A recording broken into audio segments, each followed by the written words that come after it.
And we are live on the SideQuest. Super live, awesome podcast. Tonight on the SideQuest, we're going to discuss the top 101 games of all time. But first, the government took Aaron Carter's guns away, and we have to do something about it. Let's do it. I'm Dali Domovsky. Joining me as usual, Erin, Twitch affiliate Scrattybones Kelly. Hey, what's up? What's up, Dali? What's up, Tom? What's up? Wait. Hey, I mean, how's it going, No, wait. I mean, how's it Sam? going? No one's here. It's just you and I. But you know what? That's all we need, really, when you think about it. I'm in a good mood today. How are you, man? I'm in an all right mood. Just in all right mood. So I think I mentioned it. They're doing road work right outside my store. Okay. So for like the last 3 weeks, business has been like dead. It's been a shit month. Oh, really? And then they packed up today because they can't work after dark. So they packed up today, and I was still open for like an hour. And then I had probably 20 people all rolling at the same time. Oh, jeez. They're like, "Oh, we're here for bong. We're here for Christmas presents. We're here for all kinds of stuff. We're all gonna buy it at the same time." And it was craziness. I take it, huh? I like the money. I just The money's good. Oops, I gotta delete that because I tweeted it from my personal account instead of the SideQuesting account. Got it. Yeah, I am. I'm just doing my thing myself. I'm not doing anything special. Still slowly. Actually, my big thing is I'm actually getting some sleep, which has been something I wasn't getting for the longest time. In fact, I was actually pulling all-nighters. Or not all-nighters, but really super late nights at the office till like 10, 11. And then I'd come home and work for a couple hours at home. So wouldn't get to bed till like, I don't know, 1 o'clock, 1 o'clock, 2 o'clock or so. 1 o'clock, getting to bed at 1 o'clock would be a dream. Well, getting to bed at 1 o'clock and waking up at 5:30. So about 4.5 hours, maybe 5 hours of sleep. But just being really tired the whole day and getting headaches from not having sleep. This has just basically been since we moved in. The headaches have been starting to come in. Just the lack of sleep has been getting to me. So I'm sleepy, but I'm here. I've been starting to get some sleep. The headaches are starting to go away, and I'm hopeful that over the next couple of days here, because I think the late nights at the office are done for a little while, at least for a couple of weeks. I can actually get some sleep. So you guys moving towards electric cars? Is that you guys? Every company. I don't work for Ford or anybody, but we're a supplier. But like a lot of our work that we're getting done is for electric vehicles. So they are. You probably don't know the answer to this because it's really esoteric. I was thinking about this the other day. Electric cars, they would probably be better served to not have power everything, right? Like heated seats and power windows and all that shit. There's a heavy draw on those batteries. There sure is. Yeah.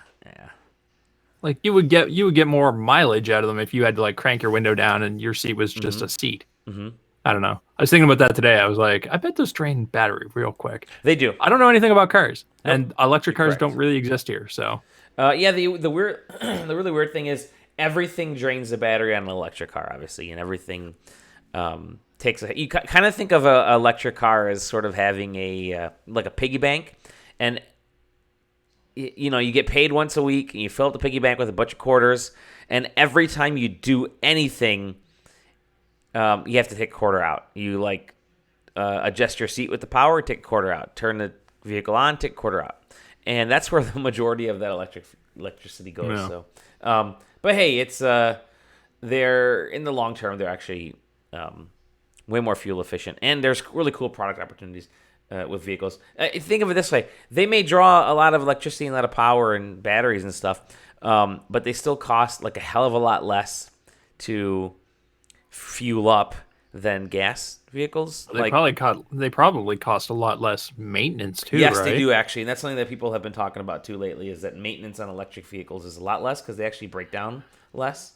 There's a joke about Tesla with the cars blowing up and stuff, but it's really not. That's super rare. So yeah, it's all good. If I'm just saying, if Elon wants to send me a Tesla and install one of those superchargers in my 500 population village, turn it into an electric car destination, I'll drive it around and promote the shit out of them. I think that's the bad part is there's no chargers everywhere. You'd have to grab a cord and power up that way. But, There's like a charger in the capital of the province, and I think it's the only one in the province. wow. Yeah, we're finally getting a bunch of chargers over by us. You'd think the car capital of the world would have chargers, but you know what? Let's skip out on car talk. Is there a fly in my coffee? No. Let's skip out on car talk and actually talk about video games. Welcome to Video Game Chat. Hey. Chat about video games. Yeah, there's a lot of stuff we could talk about. I'm curious to hear some of the stuff that you're playing, if there is anything. You want to hear everything I've been playing? Tell me the one thing you've been playing. I've been playing Death Stranding.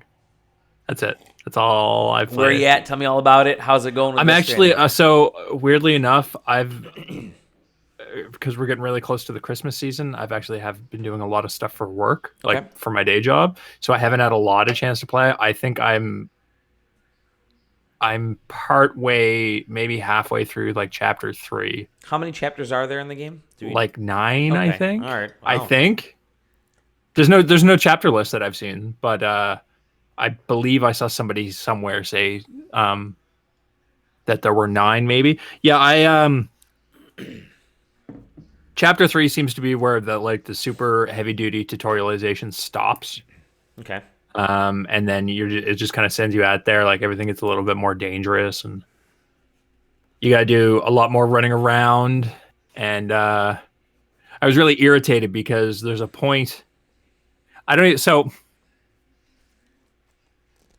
there's a bunch of vehicles in that game, and the enemies have vehicles. So at one point I had a truck, but you're not supposed to have a truck.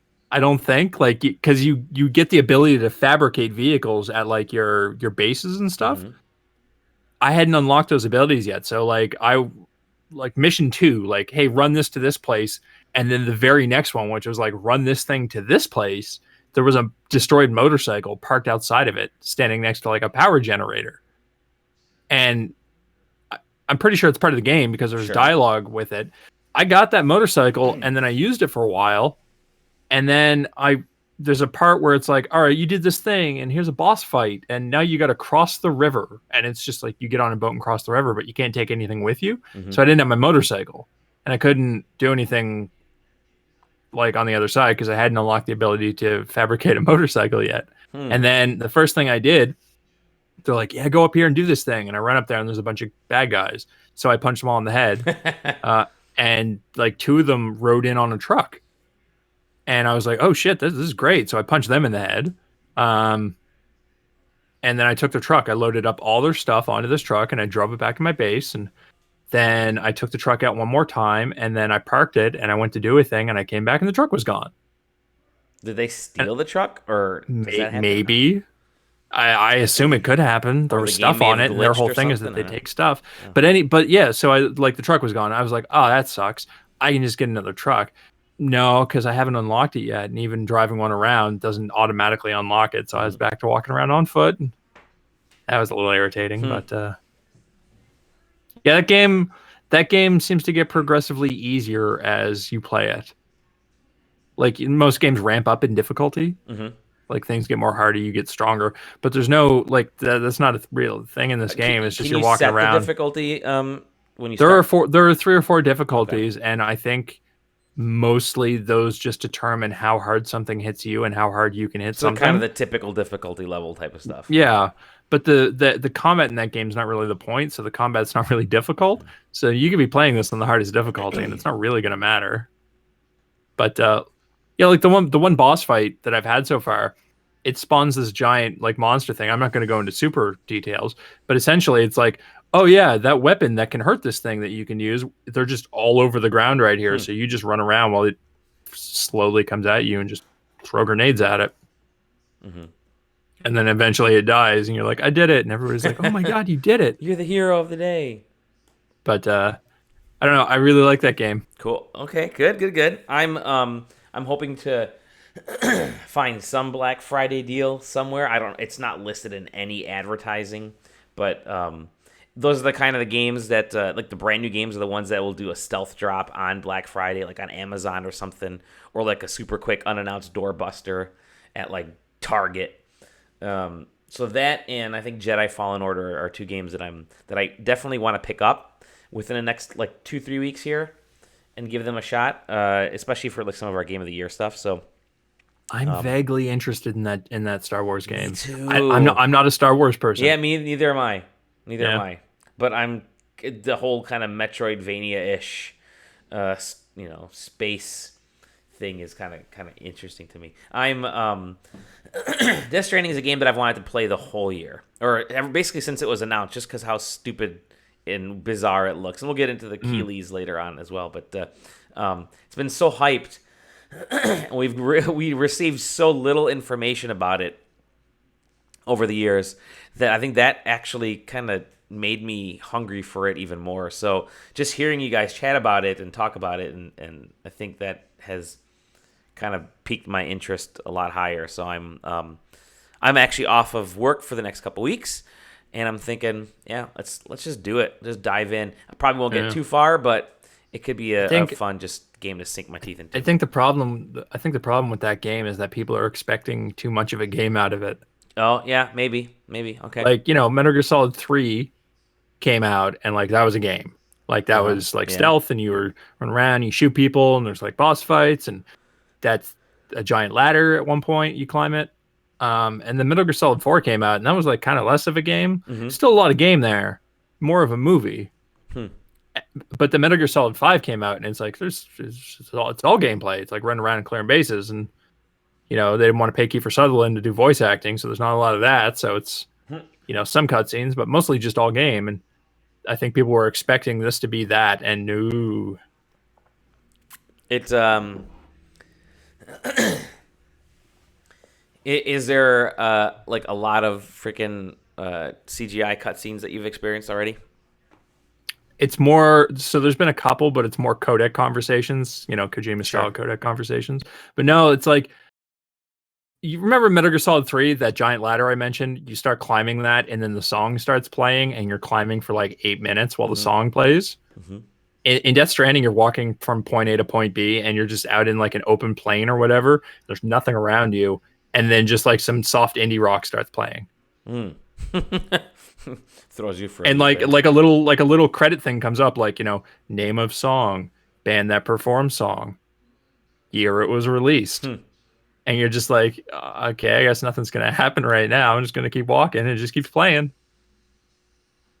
Like, it's very Kojima, like, but, that's Koji. Yeah. I think people who aren't liking that game were expecting too much game out of that game, which is a weird thing to say, but and I think people who don't like that game are totally valid not liking that game. So you're playing it on the OG PS4? I have a PS4 Pro. I have a PS4 Pro. Okay, you're Pro. Okay. Yeah. I'm playing it on PS4 Pro, but without any enhancements. Oh, do you have a 4K TV?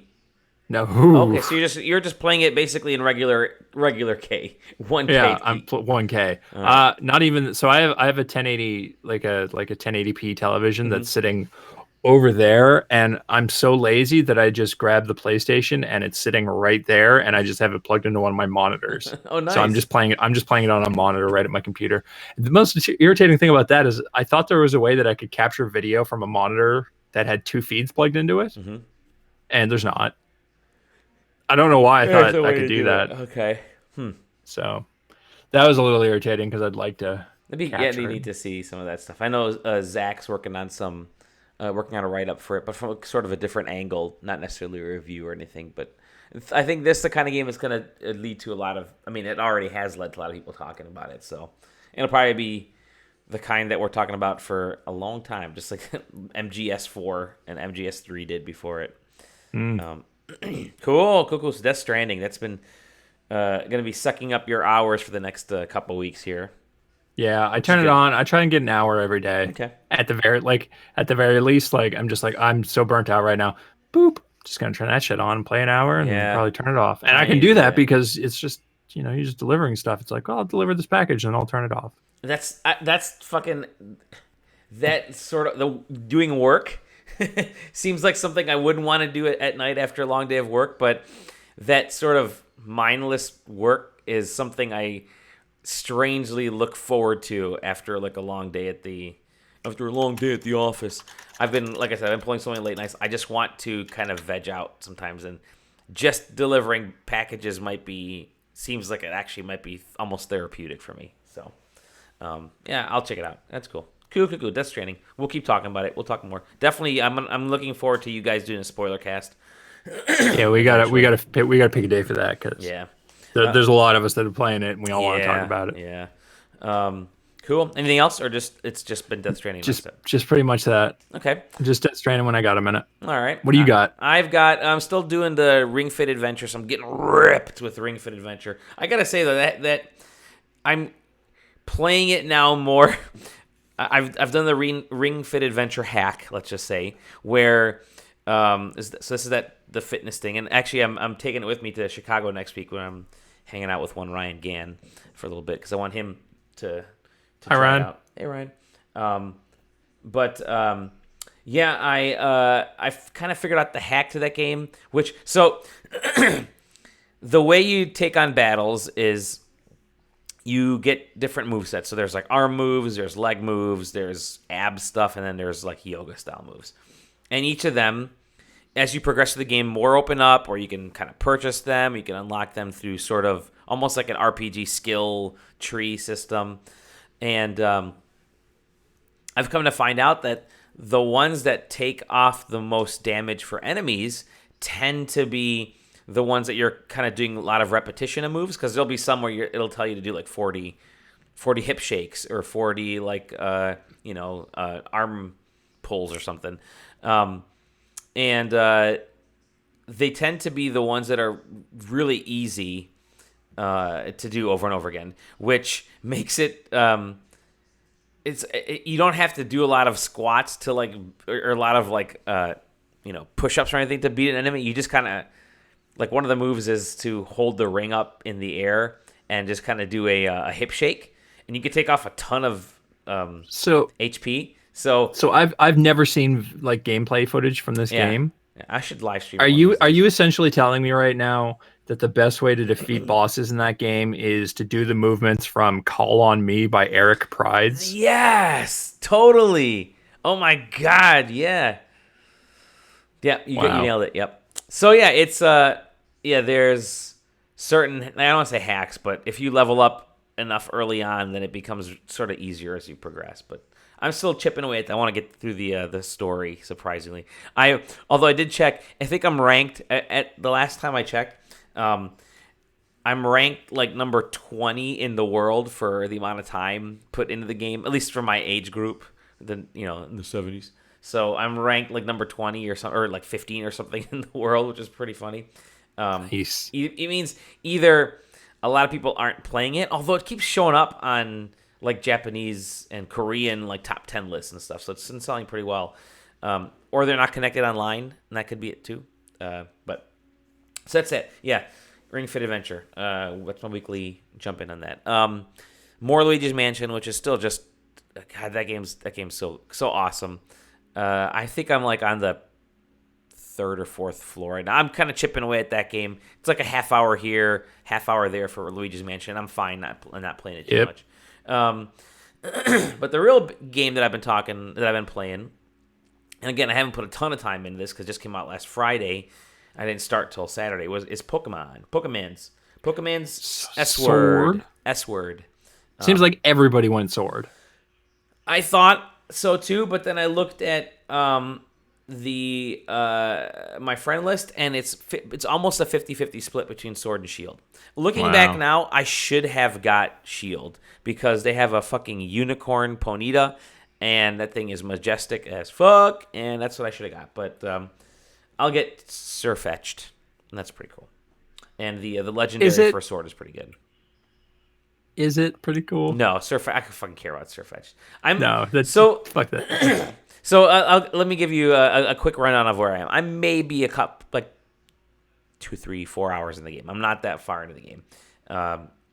But this Pokemon game actually kind of throws you into action like really quickly early on. In like every other Pokemon game, which is turn off for me because it kind of prevented me from really getting into it. There's almost like it could be like 40 minutes to an hour before you're actually doing any battles in other Pokemon games. Strangely enough, like there's a lot of story stuff and you're going from location to location.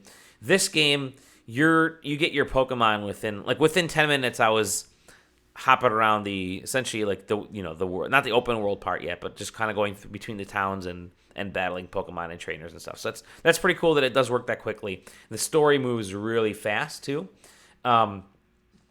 Oddly enough, like I enjoyed Pokemon Let's Go Eevee and Pikachu last year just because it was kind of simple and it carried over some of that Pokemon Go aesthetic and that feel. And I think this game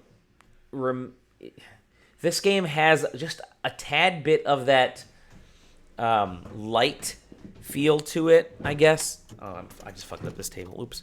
It's not like up its own butt about being a Pokemon game, I guess you could say.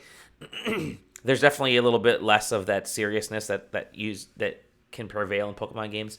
But it's got so many layers of depth to stuff you can do, which is pretty surprising because, the first hour or two in the game, you're just kind of rehashing the same Pokemon mechanics. Here's how you battle. Here's how you level up. Here's how you trade Pokemon, how you get new ones.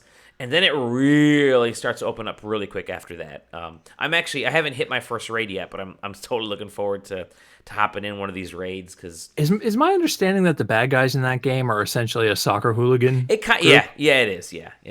I've run into them a couple times already, and they're pretty funny because they're total soccer hooligans. Yeah, I mean it's Europe. This is England essentially that you're playing in Great Britain. The writing is a lot better. I think it's the best writing in a Pokemon game, which is really weird to say because it's a Pokemon game. But there actually is a coherent plot in this that doesn't seem like every Pokemon game tends to be a rehash, and this has a little bit of that too. But it's a little bit easier to swallow or to follow, actually, and swallow because some Pokemon you can eat. But yeah, I'm liking it. I gotta say the visuals, like seeing a Pokemon game in HD, like true HD. Let's Go Eevee. Last year's game just was kind of like an up-res mobile game or something, but this looks really good. They did a good job of getting like really really pretty backgrounds. I mean, it's a good looking game. You can kind of pause the screen sometimes and just kind of stare at everything because they did a good job in that. Lighting wise is really nice. But I'm digging it. Like I said, I'm about 3 or 4 hours in, just kind of knocking maybe about 45 minutes to an hour a day playing through it. And I'm up to like 25 Pokemon already that I've captured, so that's good. And the big question everybody wants to know is what's your starter? And your there's only one correct choice. There's only one correct choice, and I'll tell you in a second that your choice is wrong. The way you kind of get your starter is so your rival is your buddy Hop, that you're kind of like lifetime friend or your longtime friend who you somehow haven't met his brother or don't know his brother Leon, who's like the grand champion of Pokemon in the Galar region, but whatever. So Leon comes back from this big tournament, and you get to. He says, "Hey, I brought you guys some Pokemon. You can choose from here. Choose from one of these three." And so you pick your Pokemon, and then so Pokemon has a rock, paper, scissors, and in this case, there's fire, water, and grass type. And whatever you pick, your rival will pick kind of the losing type to that. So if I pick, which is like a new thing, right? Didn't they always used to pick the stronger one? I guess, yeah. Like for instance, if I picked water, like Sobble, then he would pick Scorbunny, which is the fire. And if I picked Scorbunny, then he would pick Grookey, which is the monkey. I picked Scorbunny, the rabbit. That is the correct choice. That's the correct choice. And he picked Grookey.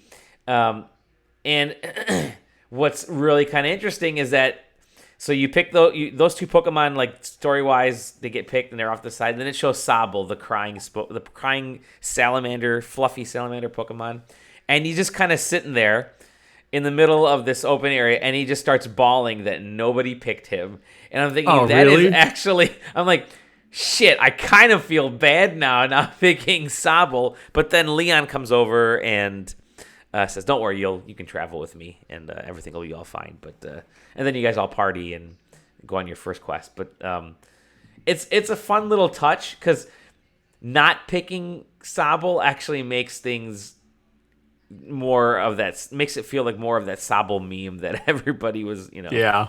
So it was a really cool little touch. But yeah, I picked Scorbunny. I kind of weighed which one do I want, and I always go with something with a little bit more, something a little bit more aggressive. Like I'll do a fire or water starter, and I would have picked Sobble, but I want to get going. I want to get going fast in this game, and I figure Scorbunny is a good way to start. I mean, yeah, you'll get all of them, and I'll probably get all these soon, anyways. But I still don't have a Grookey or a Sobble, but so yeah, that's where we're at. It's all good. I'm enjoying it. Like I said, I'm only about 4 hours or so in, but I have a feeling I'll be sinking time into this game forever. Especially, like I said, the online stuff that Nintendo's set up with the raids and the campsites and all that kind of stuff was really needed. Just coming off of the popularity of Pokemon Go, because people want to play socially now. Well, I've never been big on like trading Pokemon, or I've never been big on like one-on-one battles, but Pokemon Go got me into that kind of stuff really weirdly. I don't know why. Maybe it's just because I finally had like a really simple, easy to use. Pokemon Go is an app. It's not really a game when you kind of think about it. But It is an app that I could not use. Yeah, exactly. You've told me about your issues with your phone in Canada, and I mean, we're not at the Pokemon MMO yet, which everyone wants, but this is getting there. I think we're close to what could be a really cool Pokemon. How does it feel playing an actual Pokemon game on a console? It feels great. It's funny because I played it first. I had it in handheld mode, and I thought, no, wait a minute. I want to dock it and try it out. So I docked it and played it, and I thought, wow, it feels. It kind of reminds me of Ni no Kuni. Like the videos, I haven't played Ni no Kuni yet, but I'm thinking of picking it up. I think it's out on Switch now, anyways. But playing it in handheld mode feels like a Pokemon game, which is handheld. Docking it, all of a sudden makes me feel like an actual turn-based JRPG, but sort of like an old school Final Fantasy Mystic Quest style, really pretty looking JRPG. It, like again, I said, the animation looks great, the design looks great on the big screen. And it's a Pokemon game on a console, but it does feel like almost two different games. Weirdly enough, like I said, undocked when it's in handheld mode feels like a Pokemon-esque Pokemon game, but the minute you dock it and play it on your TV, it feels like something a little bit different. So I dig it. I dig it. Again, 4 hours in. Let's Go Pikachu is the first Pokemon game I ever actually completed and put more than like 10 hours in, just because Pokemon games never really got me super excited, and I've owned a majority of them. But yeah, I'm looking forward to playing this even more. This will be the game I play kind of over time and just sort of chip away at. But yeah, I think my next goal, Switch-wise, is to get back into Breath of the Wild, which I never completed. I'm close, but I think it's been so long I may need to restart, just because it's been forever. And I never played the Champions DLC either, so You just restart and get that motorcycle. You're I good. might. That's true. So that's where I'm at. Pokemon, we'll have more to talk about that, I think, next week when JJ was going to be on, Sam was going to be on, but they weren't able to. So maybe next week if we can figure out what day we're going to be recording next week, because it's holiday week. Yeah, so I think that's it, gaming-wise. Yeah. Yeah, let's hop into... Only two of us. We're only really playing one thing good. each. We're the only ones that matter, so that's good. Let's talk news, because there has been a little bit of news this week. There was some big news and some other news. I'll let you handle it, my dude. All right. Well, here are two news stories that go together. Oh, like peanut butter and chocolate. Yeah. Or like way more money than has ever been in my wallet and my wallet. That sounds good. Yeah. The Valve Index is finally available for purchase in Canada. Mm-hmm. It costs $1,300. Holy fuck! But that, you know what? It's not. It's expensive in the U.S. as well, unfortunately. Yeah, That's that's a lot of money. Is it Canada and Europe now? Is that what they said, or Canada and they gave like Canada and Australia? I think it was. I think of Canada, New Zealand, maybe. Okay. Canada, Australia. I don't know. Anyway, yeah, I'm not gonna buy one of those. No. I really want one of those. It's the Vive Pro, right? That's that level. It's like the high end, right? Is that what it's supposed to be? I'm interested. I'm super interested. The laptop that I'm recording this on, I can't handle it, but $1,300 could pay my rent for 3 months. Holy shit! Yeah. So the Patreon. Yeah, exactly. Give me money for VR. Yeah, seriously. Because that up and coming technology that's definitely not just grasping. It's everybody's getting it. VR is everywhere. Grasping like Alex Vance's hands. Oh, good segue. Thank you. Floating hands. Half-Life Alyx was announced. Half-Life Alyx. They're making a new Half-Life game. It's not Half-Life 3. It takes place between 1 and 2. Takes place between 1 and 2. It is a full game, apparently. Half-Life, the pre-sequel. Yeah, pretty much. It's set for release March 2020. That's soon. That's 4 really months soon. away. And they're calling it their flagship VR title. I'm like, I don't know if you can call it that when VR's been a thing for like 4 years. Yeah. But it looks good. It looked really good. It looks really good, dude. It looks really good, and I really want to play it. And I'm very curious to see how they deal with motion, because everything in that trailer, like, they showed action shots, but I don't think they showed actual movement. They showed cutscene movement. They showed like a camera pan, like, which seemed like it was like, not happening as the player. It seemed like cutscene style movement. But anywhere, any scene where you could see the hands, I don't think they showed actual like movement, like teleporting or walking or anything like that. Let's talk about those hands, because they're disembodied floating hands. And yeah, they are. It's a little on the. That's the only issue I had with this. Like, I would have actually been okay with them showing the arm attached to those hands, even though it would block the view and potentially have some other issues. But seeing these disembodied hands, to me, they looked like pointers on a screen instead of. I bet there's going to be a story reason for it. I bet maybe. I bet the first thing that happens in that game is like Alex getting into like a pod or something like that, and then you're controlling like the hands. Mm-hmm. I don't know. I didn't really have an issue with it. It wasn't a make or break thing. It's just I was a little bit on the awkward side, but it's a little funny, yeah, for sure. It didn't really tweak me the wrong way, just because if Valve wasn't absolutely sure that they could do something interesting, they wouldn't make the game. That's true. Specifically with Half-Life. Every Half-Life game they put out, for the most part, has done something new and interesting that's tended to last, like in terms of mechanics or whatever. So, I mean, everything I was reading about this game was that it was designed in VR first, and then designed as, a Half-Life game in VR. I guess, like, starting off in VR instead of taking, like, in the past, you'll see a lot of games will be just a regular 3D game that they made a VR version of, and it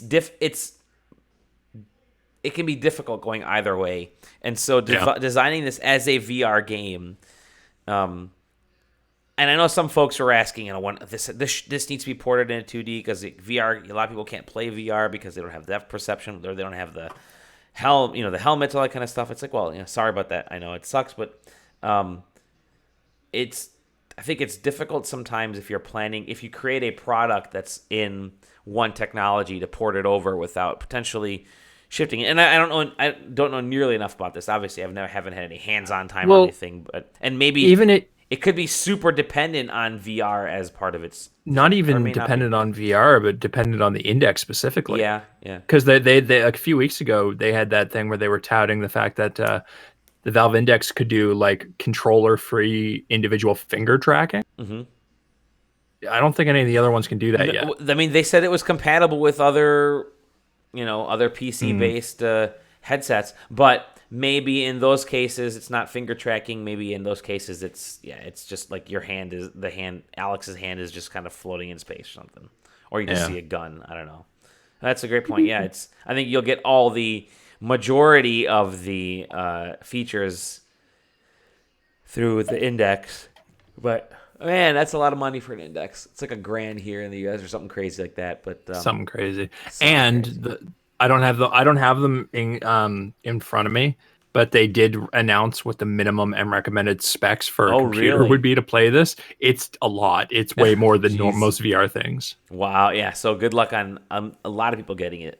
Although it's like the minimum recommended card is a 1060. This is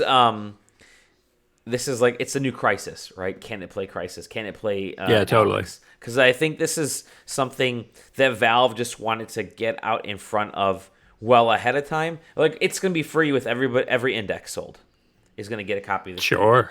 How many 3s do you think are going to be in that game, like as part of the environment? Yeah, I don't know. That's a good. Do you think there's going to be like posters with like 3s on them and stuff like that? Yeah, there's gotta be. But I think, yeah, I think they're in this game for the long term. It's not just like a one and done game.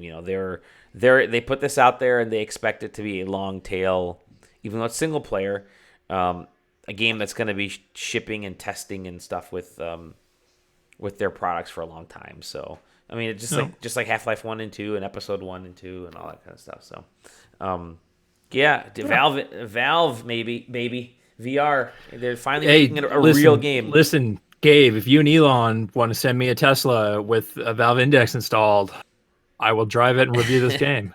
What did JJ say? I think if you watch like the dev doc afterwards, Campo Santo was working on it, and they were so that's kind of cool.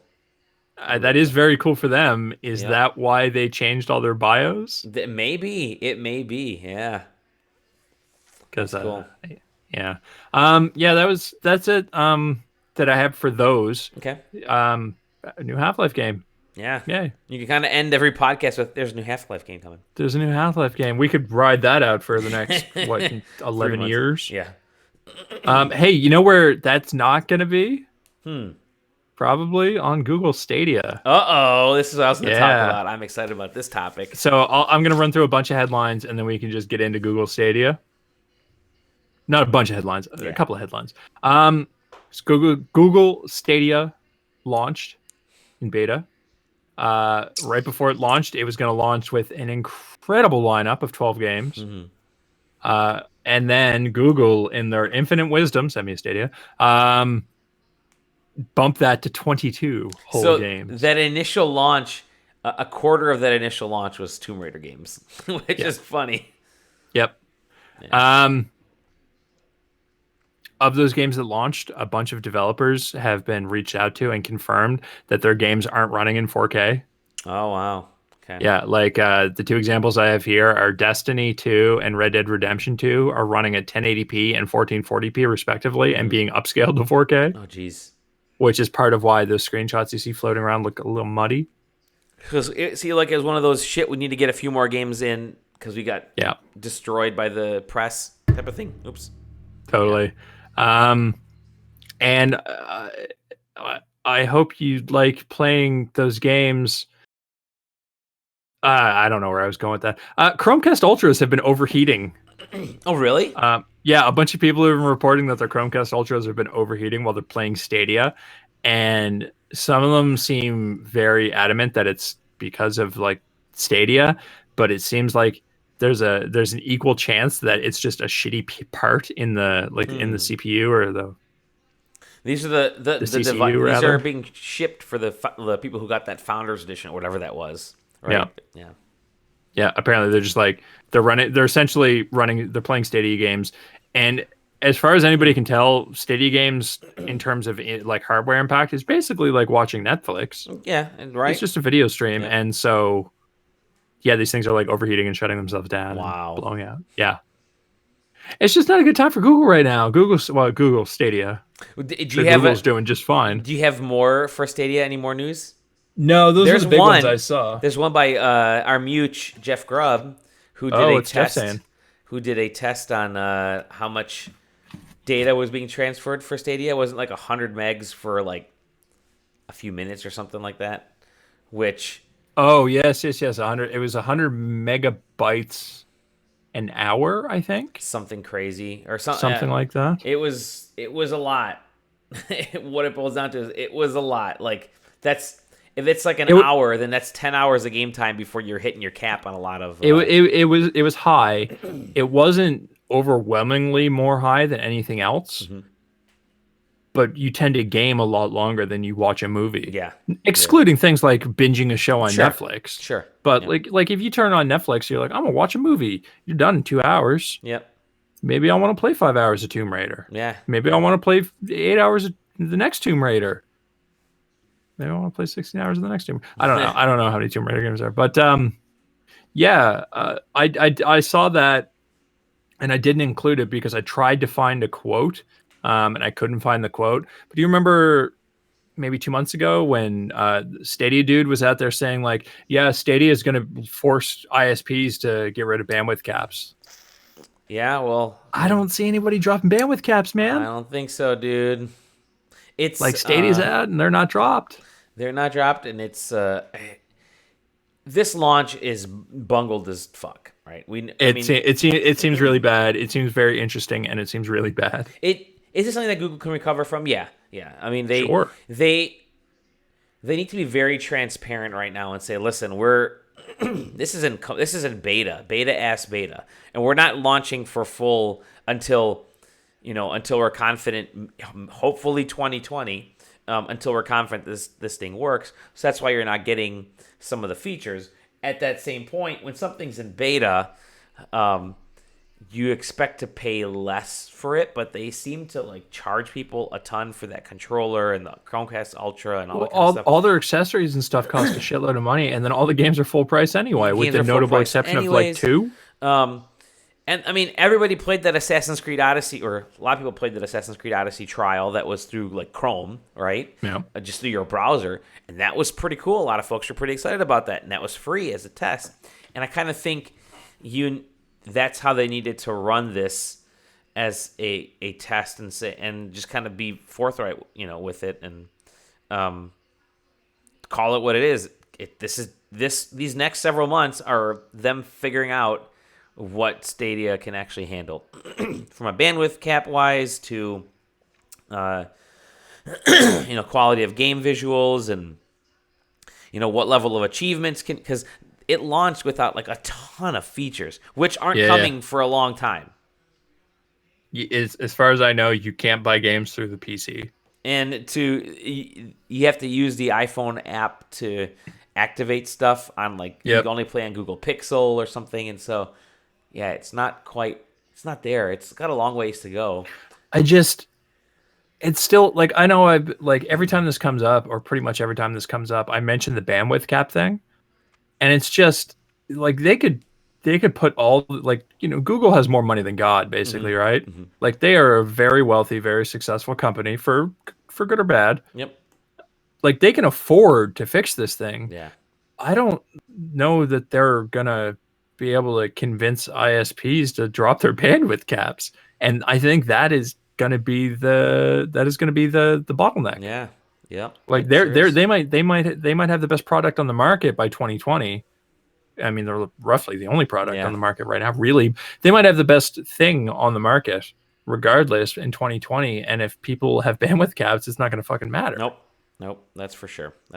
Hey, here's a thing that'll play games in true 4K. It's going to make you hit your bandwidth cap in about 5.5 hours. Do you want to give us money for that? Yeah. No. So I think this is where they're going to have to really kind of pace themselves out. It's like they made a really big deal about a beta, and they should have kind of, I don't know. I don't know how to approach these types of situations because this is a product that could be really cool. I've always talked about it. I'd love to take my phone or my laptop or something with me, or log in, shit, I'd love to log in from my computer at work at lunchtime, take my laptop with me into one of the offices, and just start, just pick up from exactly where I was. I think that's an awesome dream that everybody has when it comes to gaming. I don't like you with your PS4 Pro, right? Right now, you said you have it plugged into the monitor, but your Yep. TV's sitting back over there. How cool would it be if you could just say, you know what, I'm just gonna turn the controller on that's next to my TV, and there's nothing plugged into it. I'm playing the Yeah. game that I was just playing, and that's pretty cool. But we ain't there yet. I mean, totally not there yet, and Google Stadia isn't anywhere near that, unfortunately. And I know that the technology is there. The technology, I guess, works, but the whole infrastructure for it and the feature I guess content is not. I guess the question is, it's interesting that the technology is there basically, Mm-hmm. and for people like us, the use case is like again interesting. Yeah, yeah. Like it'd be cool to just be able to pick up a controller and not have to do anything else and not have to Yep. really go anywhere and just be able to essentially do my job. Like that would be neat, Mm-hmm. but I don't think most people need this. Like No, who is this no, for? no. I agree. I agree. It's Like who is the customer that knows enough to know what Google Stadia is, that also isn't the type of person that wants a console like in their home? it. That's a really great question because when you think about it, what are the games that you take with you, right? Yeah, I might take my Switch with me. And the Switch is a good case for this because you're actually taking the whole console with you, but it's a bigger screen, so I'm going to play a different kind of game on it than I am on this thing. If I take this thing with me, I don't want to play Death Stranding on a phone. No. Because I'm going to be, if I'm playing this thing anywhere, I probably have time for 5-10 minutes of playtime, and you can't get into. I don't want to start a game for 5 or 10 minutes and then have to shut down, even if it's just even if it's the promise of Stadia, which is you can start and stop wherever you are, because the experience is going to be different between seeing it on a small screen and a big screen. I'd much rather play a dumb mobile game on my phone if I'm waiting somewhere. I would play something like a Death Stranding, if the game was like retrofitted for a phone. Yes, You're not going to be able to read anything in that game on yes, your phone. exactly. So And if yeah, it's just a video feed going onto your phone, like it's going to be tiny. that's where design becomes part. That's kind of what I was getting to is the use case scenario needs to be wherever you play this game, it's going to be optimized for that experience, right? So if you play it on a 3.5-inch phone screen, it'll work perfectly for a 3.5-inch phone screen. If you play it on a 15-inch laptop, it'll look and work perfectly there. Oh, you have a mouse? Oh, you don't have a mouse. You have a keyboard and with a touchpad. You can play it with a keyboard and touchpad. You can play with a controller on a big screen TV, and it changes. And I think back to this, I wouldn't be the kind of person that would be playing Death Stranding or a big game like that on my phone. I might on my laptop. I'd love it on the Switch just because I think that's a better size for that type of stuff. Or like maybe a tablet, a bigger tablet, I think could work. I'd need a controller, but whatever. But for those types of games, those are I'm going to sit down and play a long session because I want something that's, I want to be immersed in those types of games. And so I'm probably going to want to see it on a big screen TV, right? Because it's, the smaller a screen gets, the visuals they may still be gorgeous visuals, but you're seeing less and less, and the quality is kind of diminishing results. So, and that's at that point where I think I'd probably just rather play a different kind of game. So it's going to be interesting to see who buys this and who this sort of caters to. Again, the dream is real because I've wanted to do this kind of thing. Maybe not on a small screen, maybe on something bigger, but and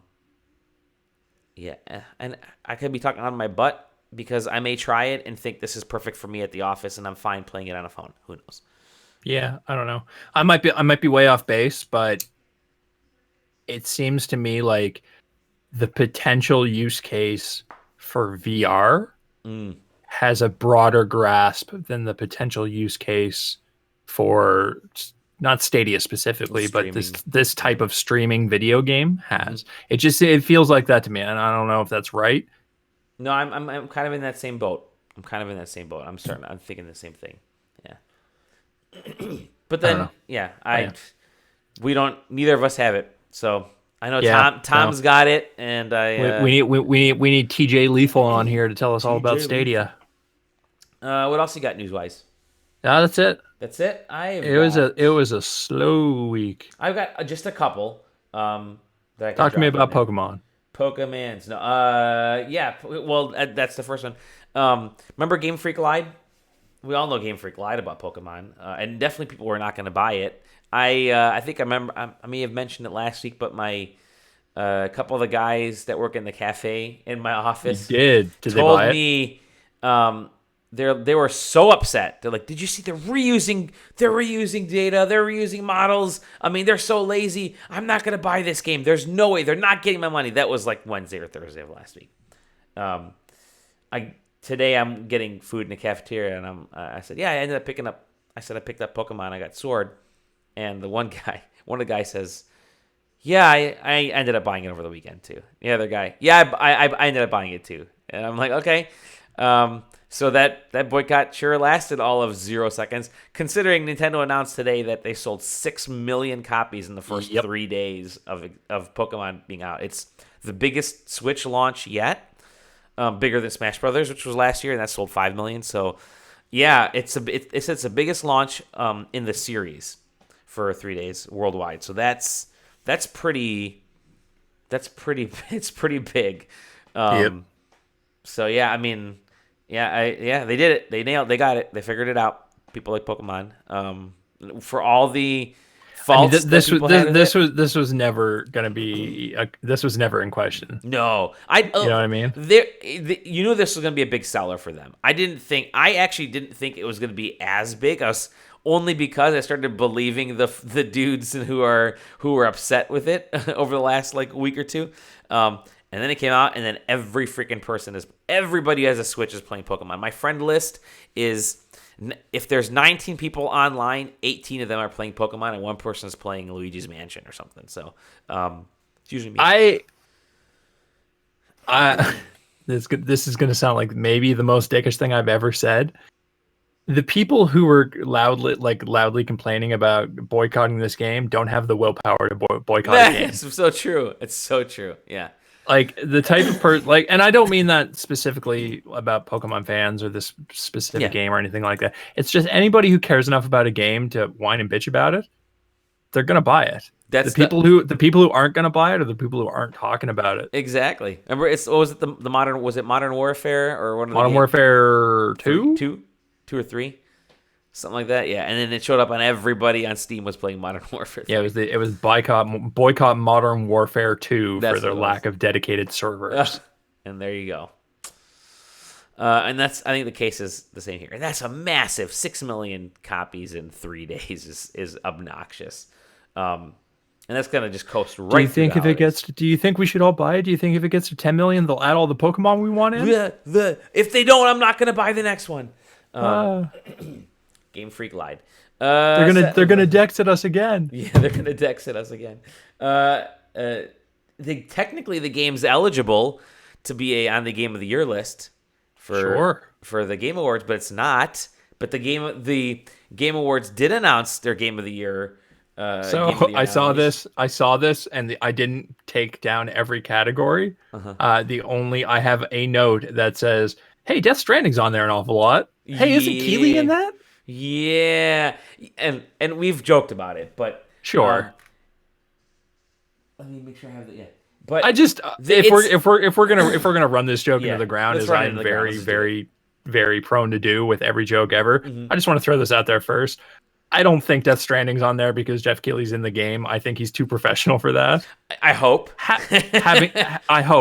Having said that, hey, Jeff Keighley's in that game, and it's in an awful lot of categories. So here's what I wrote. This is the way I wrote the article. So So there's obviously a lot of fans can vote, which is really cool. Go ahead and vote. There's a lot of good games out there. This was For a Death really Stranding. good year when you kind of take a step back. It wasn't a giant blockbuster year. A lot of the stuff kept getting delayed into next year. But you look at the games that are out there and stuff like Outer Wilds, which people tend to forget there was a second Outer W game. Um, there's a lot of good stuff out there. But I wrote down. Leading the pack is Death Stranding, the Hideo Kojima game that's been heavily pushed and promoted by Keighley over several of the last award shows and live streamed at places like E3 with 9 nominations.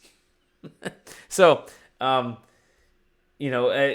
Keighley, Jeff, and we like Jeff. Jeff's actually a really nice dude. He's hardest working, one of the hardest working people in the industry because he's. I don't know. I don't know if that dude takes a break. I don't. Yeah, he does not. Because the minute he's done with one thing, he posts working on this next big show, and I'll see you guys at GDC.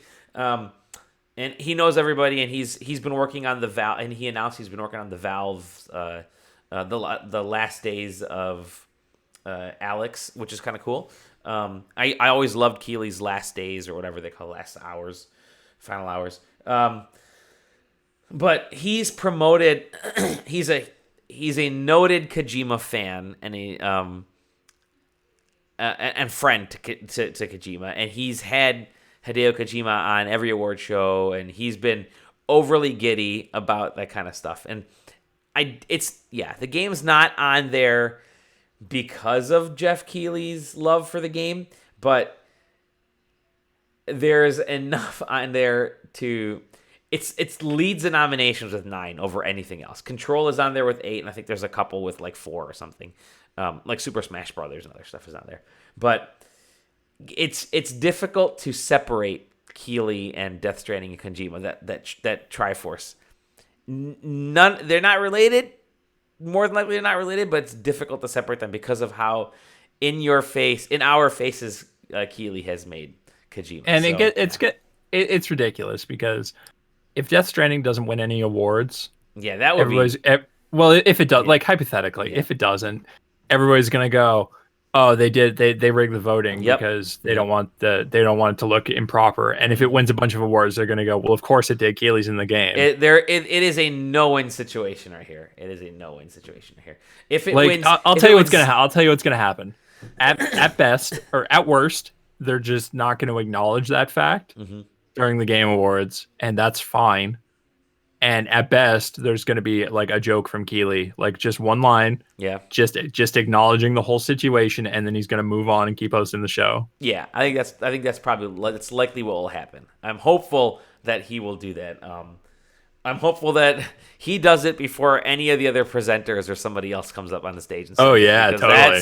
That could very easily happen and spiral out of control. Which I'm actually, our shots will have to be every time Death Stranding is mentioned, because I think we'll get way drunker than if World Premiere gets mentioned in a few weeks here. But yeah, like I'm gonna, I'll go through this though. I mean, let's see what they've already announced. A couple of the studios are going to be showcasing games there. I think I forget the name of the new studio that's popped up. They're going to be revealing their first game, and but let me mention the game of the year. The contenders there, you have Control from Remedy, and a lot of people like that game. Death Stranding, maybe. Super Smash Brothers Ultimate, which is good. Maybe. Resident Evil 2, which a lot of people loved. Sekiro, which is interesting. But people talk about it. And then Outer Worlds, and a lot of people liked Outer Worlds. So maybe 3 of those 6 are maybes for me. 3 of those are maybes. You think Control is a nope for you? I think Control was a cool game, and I think it was interesting, but I don't think it was Game of the Year material. Okay. Which ones do you think are Game of the Year materials on that list? On that list, Death Stranding, Smash Brothers, and Resident Evil? No, the Outer Worlds. Okay, all right. On that list, it's a good list. I don't think Sekiro is Game of the Year material. I think Sekiro suffers from the problem that all Dark Souls style games suffer from, in that they're too niche. They are. It might be. Yep. Sekiro's there. I think Outer Worlds could have out of those games, the ones that have a chance to win it are Death Stranding, Smash Brothers, and Resident Evil. I think. See, I don't think Resident Evil qualifies either, because I mean, it's a remake. It's a It's a really full. It's a hardcore. It's it's a a new game. hardcore remake, but it's still like I don't think like just the fact that it's a remake pitted up like if that wins, that suggests that like all these other really good games that came out this Yeah. year that are new don't stand up to a game that came out in 97. So here's And where like no, obviously it's a yeah. full remake, like it controls different, but still. I think what's Is it the 97? it was no, it was I thought it was a little bit later. Um, RE2. the issue with 98. 98, there we go. You're right there. The issue with both Resident Evil 2 and Super Smash Brothers and Sekiro, to be honest, is that they both launched so early in the year. I think Sekiro was that January as well?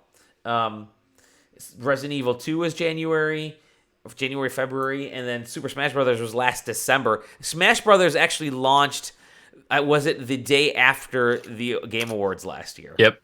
And so they're March for Sekiro. so far. Yeah, there you go. So December and then March for Sekiro, and then nothing came out. Nothing on that list was out until Control in August, and so those are so far back there that they could potentially have been. I don't want to say forgotten. That's the trouble with launching a game so early is that how does it stack up for the game of the Well, that's game of the year? I've always thought it would be highly impractical from a financial standpoint, but it would almost make more sense for this industry maybe not to do Keeley style shows, but to do quarterly awards. Yeah, quarterly or half year or something. Half year. Like there's just like I don't remember January. I'm going to be honest. You asked me what I did at all in January, not a clue. Not a clue. We forget that Devil May Cry 5 came out this year. Oh my god, did it really? Yep. Other games. Oh my god, they did. They had a concert for it at the last Game Awards, didn't they? Exactly. Other games like Disco Elysium, which that surprisingly, I'm slightly surprised that's not in the Game of the Year. Do you have the categories up? Is that in Best Story? Disco Elysium, Best Narrative, yeah. Best Narrative, good. Yeah. In fact, Best Game Direction is all of the same nominees as Game of the Year except for Smash Brothers. Which is okay. Which honestly is a little. Which honestly, you could make the argument that Smash Brothers should be in that category anyway, considering how hard like Sakurai goes in on Smash Brothers and getting it exactly right. That game gets more tweaks than like a live service style game. Best Narrative. So you have Plague Tale is up there in Best Narrative, and then Disco Elysium, which a lot of people loved. I know. Zach, that's his Game of the Year. I'm gonna assume Disco Elysium. Best Art Direction. Now, Control and Death Stranding are, and a little bit of that Link's Awakening are in Best Art Direction. No, I don't think those games deserve it. The two that are in there, Gris, which was absolutely gorgeous, that needs to win, or Sayonara Wild Hearts was actually also very cool. I don't understand how the other three games are up there for their action adventure games. Understandable, but art direction wasn't like the main focus of those. And the other ones, but I mean, Control is like, yeah. So my issue with art direction is that as games get more pseudo realistic looking, that's less relevant toward an art direction. Sure. Not to say that art's not important in those games, but like Control looks like you're just walking around. Any other game that has you in a situation with a style like that is probably going to look at least slightly similar to every other. You know what I mean? Yeah. Just on account of the fact that they look real. It's a very good point, because if you just stop the game anywhere in Control, unless you knew Control specifically, you couldn't tell that this was different than any other game, right? If you pause the screen and took a look at it, same with Death Stranding. You pause the screen, it's like a dude standing in a big rocky open world, and Link's Awakening is like, okay, it just looks like an overhead Nintendo game. But Sayonara Wild Hearts and Gris, you pause the game anywhere on those, and it's those immediately striking. Those games pop, they're striking. So yeah, best score you have. Death Stranding, Devil May Cry 5. Oh, Kingdom Hearts 3 was this year as well. Forgot about that game. A lot of people like that game. Well, there's a reason we all forgot about that game. Yeah, it was. And Cadence of Hyrule, that was up there for best score. Best audio design, the same ones. Modern Warfare has its first nod there. Gears 5 was this year as well. I remember Gears 5. I was just, let's see here. Yeah, best performances, games for impact. Is Death Stranding in best performances? It's got 2 in best That performance. should not be in there. Mads Mikkelsen and Norman Reedus and Death Stranding, and then Control has Courtney Hope and Matthew Peretta. Um, Laura Bailey in Gears 5, and Ashley Birch. If Ashley Birch does not win for Outer Worlds, then that's a total shame. She did who Parvati? Parvati, Yeah. Games for Impact. You had Concrete Genie, very cool game. Gris, I think, is a wonderful game. Life is Strange 2 is really good. Ongoing game, live service game. You have Apex, Destiny 2, Final Fantasy 14, Fortnite, Rainbow Six. Now, best ongoing game, I get it. It's meant to be like live service style, but I don't know. I'd like to see new games get like only new games be. I mean, the problem with that category inherently is like what were Yeah. I heard Fortnite and Final Fantasy 14 were in there. Fortnite, Final Fantasy 14, Destiny 2, Rainbow Six Siege. All those games are at least, a couple years old. Well, all those games are a couple years old, but the thing that bugs me is that not only are they all a couple years old, but they're not all the same number of years old. Mm-hmm. So Mm-hmm. a game like Fortnite going up against a game like Final Fantasy 14. Oh yeah. Final Fantasy 14 has had that many more years of service to refine itself. The flip side is that the engine that game is built on is that many more years more antiquated than a newer live service game. Like it just doesn't feel like the only game like from a fair this year category. is Apex Legends. So I'm almost of the Apex Legends should win this just because it's newer and it's learned from the other 4. I mean, you say that, but didn't Apex Legends have like a shitty battle pass? I think it went into a little bit of a lull. True. Best I don't know. indie. Honestly, I think Fortnite wins that category. I have Fortnite winning as well. I think the whole season 2 thing that they pulled was amazing. It was totally. Best indie game, Disco Elysium's up there. Katana Zero, which I really liked. Untitled Goose Game. Untitled Goose Game might win, but actually, I think it's between that and Disco Elysium. Untitled Goose Game will get something, maybe for like the best developer or something. Best Goose. Community support, VR, AR game, action game. Can you name a VR AR game from this year? Trover, only because I'm reviewing it and my review still isn't up. And then the Doctor Who game that we got the review code for, so I got to check that too. Those are the only 2 that I know of. Beat Saber, I forgot about Beat Saber. Was that this year? That's this year. No Man's Sky is listed in there. Even though is Beat Saber on that category? Yeah, Beat Saber, No Man's Sky. Oh, Trover Saves the Universe is in there. Okay. I think Beat Saber wins that category. I think Beat Saber wins that category too. Yeah. Actually, we're gonna have to sit down. We're gonna have to sit down, and we're gonna have to. We always we always pick which one we think is gonna win when we do like a prediction thing, right? Yeah, we'll do that. We'll do that next week. I won't suck up people's time. But anyways, those are there. You can vote. You can go on the Game Awards website or even through Google and take a look at that. One more little bit of note. I know there's a lot of Path of Exile fans out there. They announced Path of Exile 2. Now, this is kind of interesting. I bring it up because of how the game is going to work. And it reminds me of the Overwatch 2 stuff from a couple weeks ago. In that it's kind of going to run in parallel. So Path of Exile 2 is announced. No release date for it. If there's a beta next year, it wouldn't be till the very end of next year. So you're looking at a couple years away for Path of Exile 2 anyways.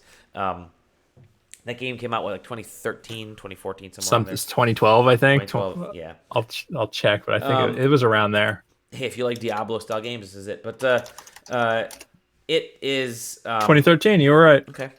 Yeah, that's right. It launched the same year as the consoles. It's a